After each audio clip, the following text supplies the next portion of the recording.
Hi everyone, my name is Miss Tina and we are at the Palos Heights Public Library today for our ghost story time. Now, does anyone know what holiday is going to be coming up this month?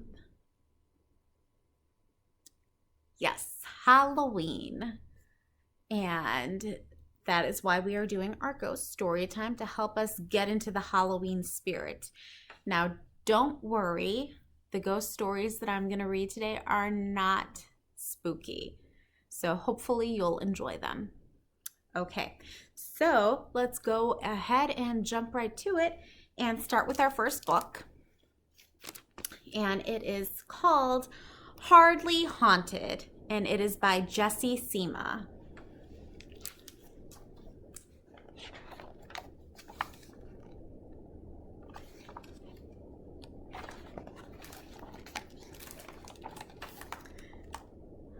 I'm a house, thought the house.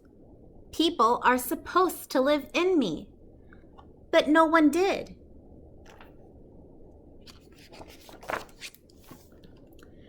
Which was pretty suspicious.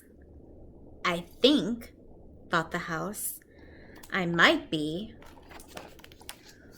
haunted.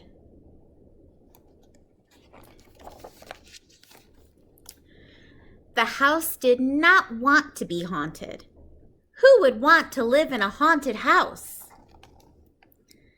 If I'm on my very best behavior, she thought, maybe no one will notice how spooky I am.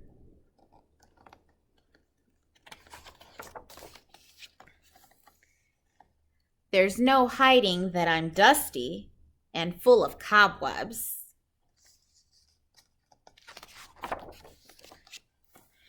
But if I hold still, maybe my doors won't creak.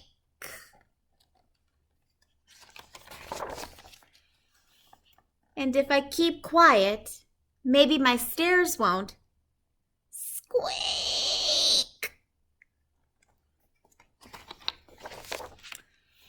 And if I stay calm, maybe my pipes won't rattle, rattle, rattle.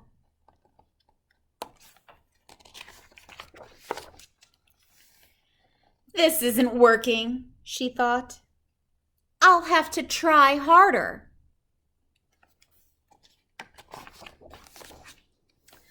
The house held her breath.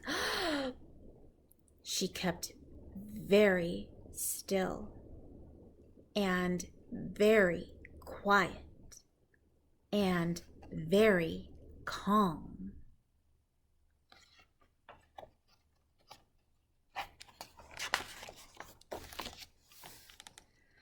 I think I'm doing it, the house thought, and she almost was. But then the wind came. Rustle, rustle, rustle.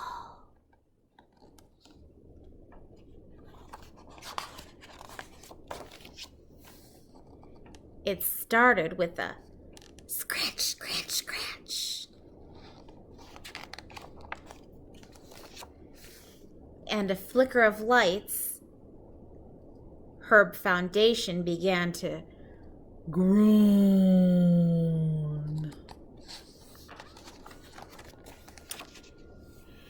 And a gust through her roof let out a howl.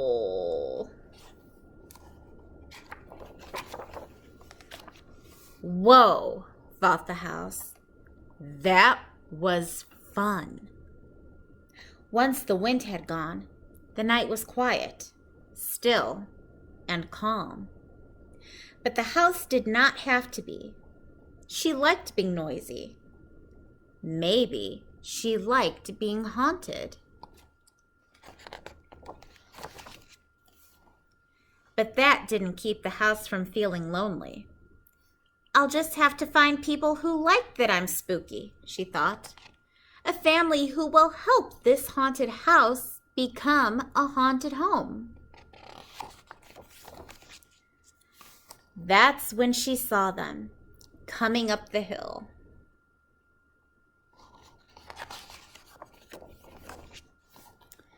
They came inside. They made themselves at home.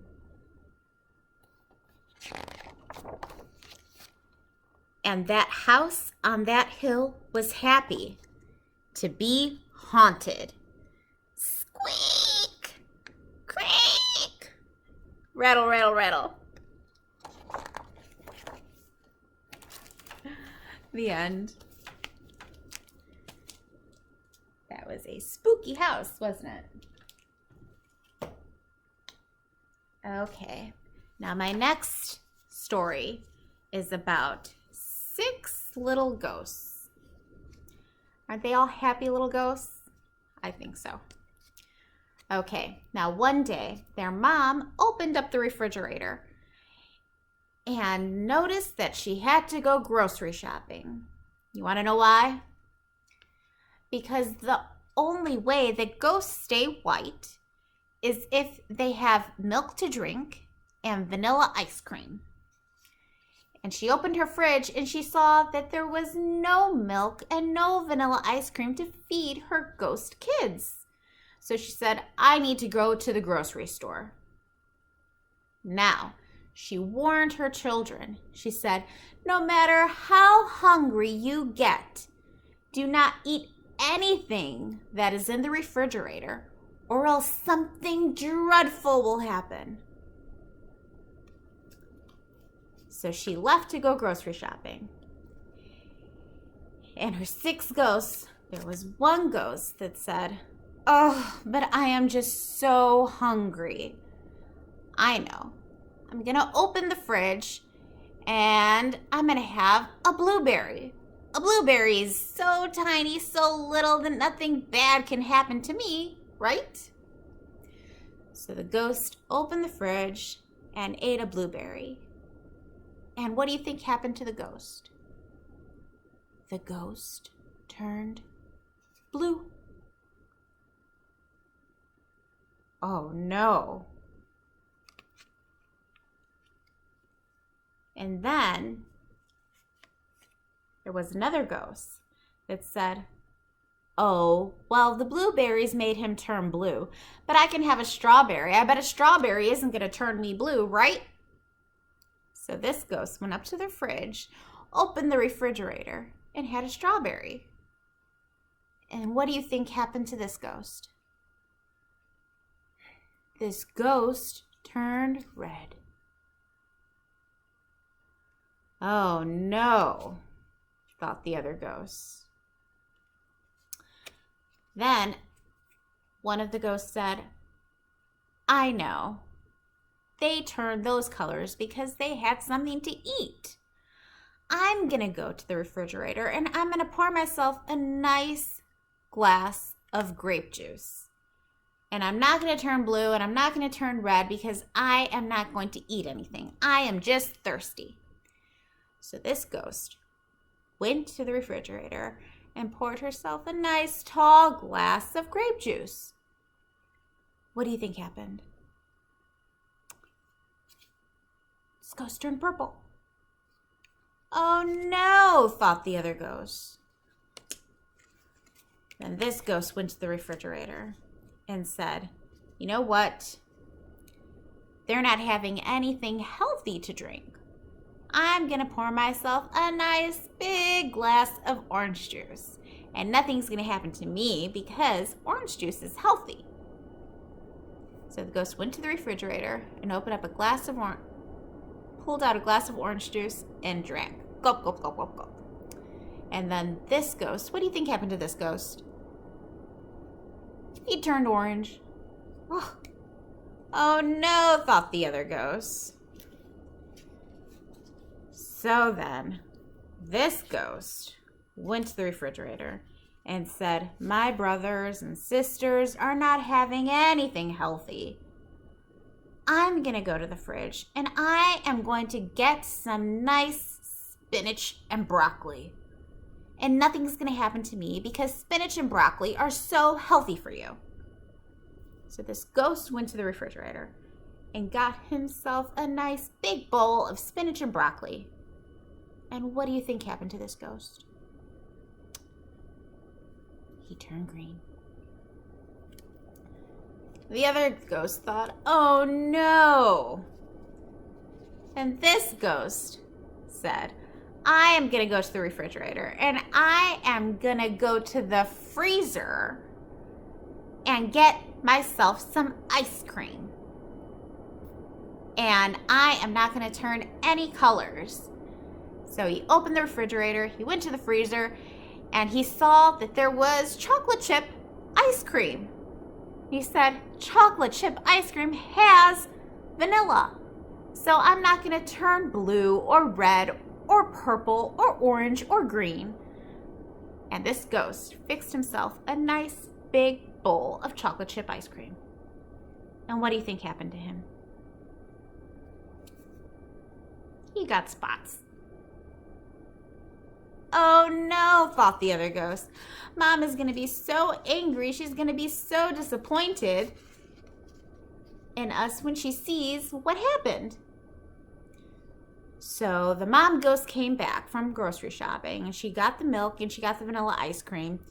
And she said, what happened to all these ghosts? And they told their mom what happened. And the mom said, I know what is going to fix this. So she poured all of her ghosts a nice big glass of milk. And what do you think happened to the ghosts? They turned back white. That's a fun story, isn't it? Okay. Now we have another story to read, and this is titled Ghosts in the House, and it is by Kazuno Kohara.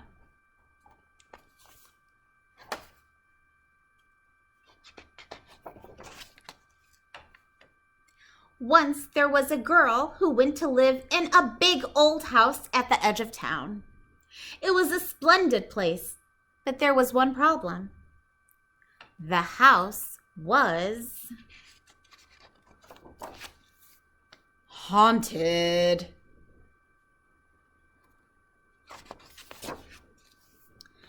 But the girl wasn't just a girl. She was a witch.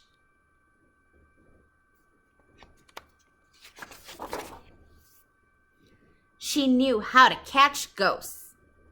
How lovely, she said. I hope there are some more. And there were. Can you count the ghosts on this page for me?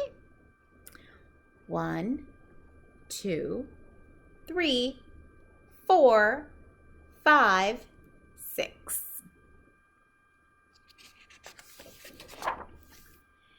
She continued until she had caught all the ghosts in the house. Then she went to the kitchen and put them all in the washing machine.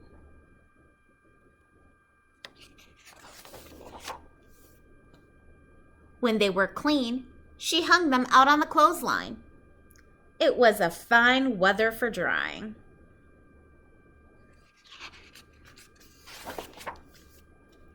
After drying, most of them became nice curtains.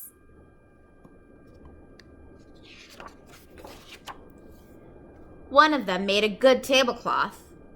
They were all very useful. The little witch began to feel very tired after her hard work.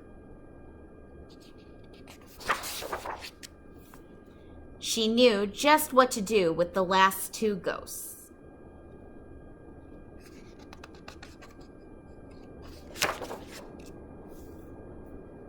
And they all lived happily ever after.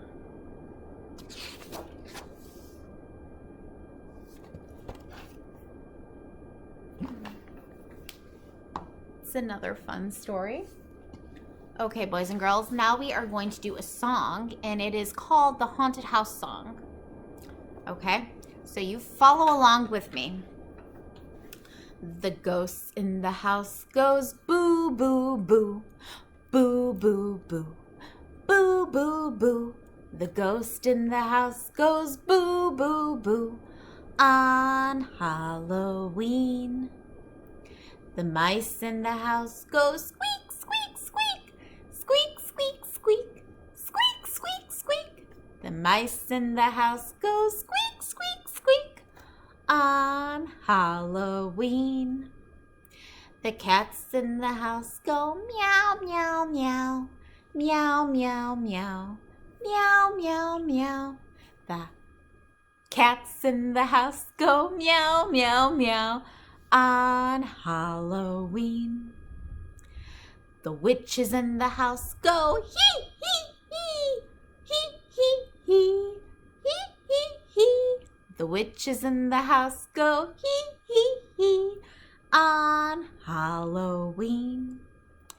The monsters in the house go roar, roar, roar. Roar, roar, roar. Roar, roar, roar.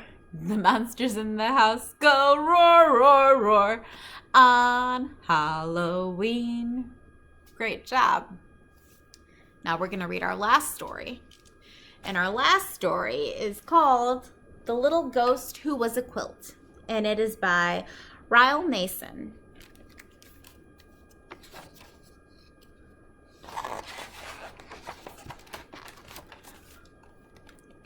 Once there was a little ghost who was a quilt.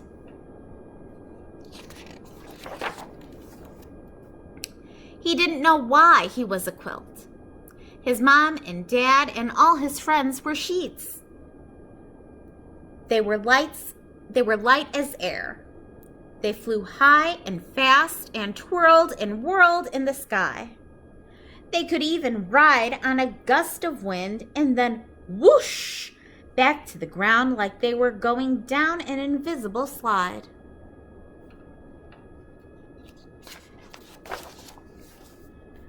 The little ghost who was a quilt was heavy because of his layers of fabric. It was hard for him to lift off, and he was a slow flyer. He got hot and sweaty when he tried to go faster. The only time he attempted to twirl and whirl, it didn't end well.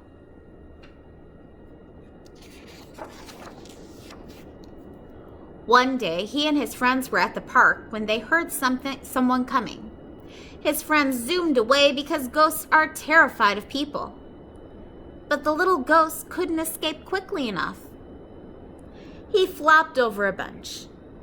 A family came along, and a little boy who was eating an ice cream cone sat down beside him.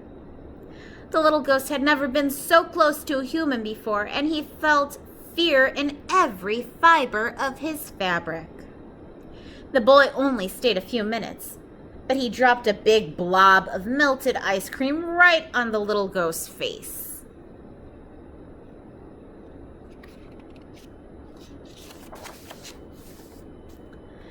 Later, when some other ghosts saw him, they laughed at the stain on his forehead.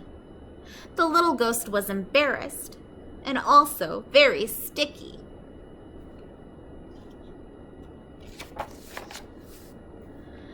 The little ghost didn't like being different. His mom told him he had an ancestor who was a checkered tablecloth, and his great-grandmother was an elegant lace curtain. Everyone said she was the most beautiful ghost they'd ever seen. Even knowing that, the little ghost didn't feel any better. He wished he was just one fabric and not a whole bunch of squares sewn together. The other ghosts called him Scrappy, and he didn't like that.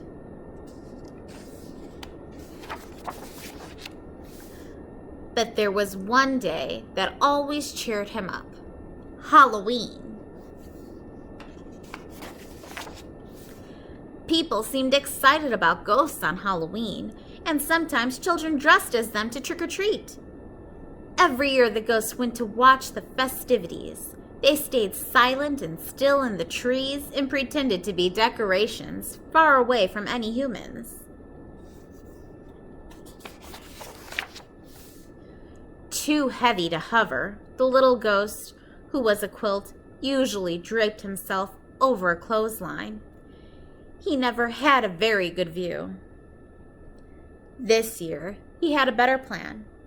He remembered how close he had been to the boy at the park, so he decided he would be brave and fold himself over a chair on a porch right in the center of the action. Halloween night came, and the little ghost flew as fast as he could.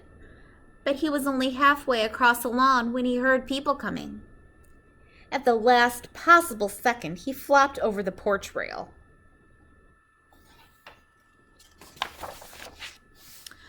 A mom walked up the driveway with a little girl dressed as a ballerina. While the girl trick-or-treated, the mother asked the man at the door something.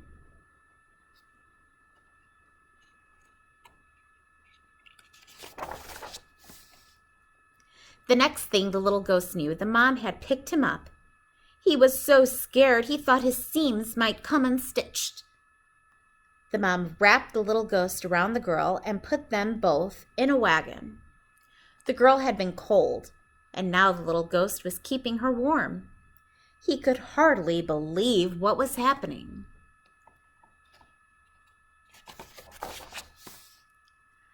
They headed down the street past his friends in their tree. "No, don't go," one whispered. "What are you doing?" The little ghost decided to fly away as soon as the girl got out of the wagon to trick-or-treat again. But the mom didn't turn into the next yard, or the one after that. By the time she finally walked up to a house, the little ghost was panicking.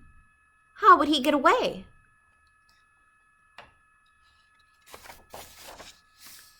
The mother parked the wagon and carried the girl and the little ghost into the house. The little ghost didn't know what to do. He reminded himself to stay calm and be brave. The little ghost peeked around the room. There were Halloween decorations everywhere. He even saw a branch trimmed with lollipop ghosts.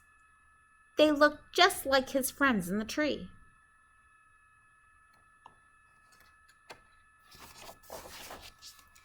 The girl tucked the little ghost, who was a quilt, under her legs as she sorted her candy into piles. He felt surprisingly cozy. Maybe things would turn out okay after all. The girl ate a chocolate bar, and when she wiped her sticky fingers on the little ghost, he didn't even mind. After the little girl was asleep, upstairs, her mom gently folded the little ghost, who was a quilt.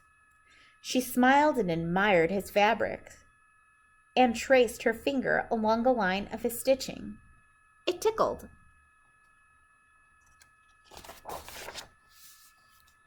She set the little ghost on the couch and went upstairs too. When she was gone, he flew into the fireplace and out the chimney. His smile was 3 squares wide. The little ghost friends cheered and rushed over to him. They were amazed by his courage and wanted to hear every detail of his adventure. They flew slowly along with him all the way home. The little ghost was so happy that he felt like he was floating without even trying. Everything that had happened was because he was a little bit different. Everything had happened because he was a quilt.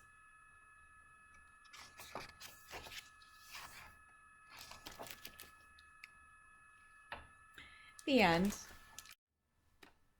Okay, boys and girls, that wraps up our story time.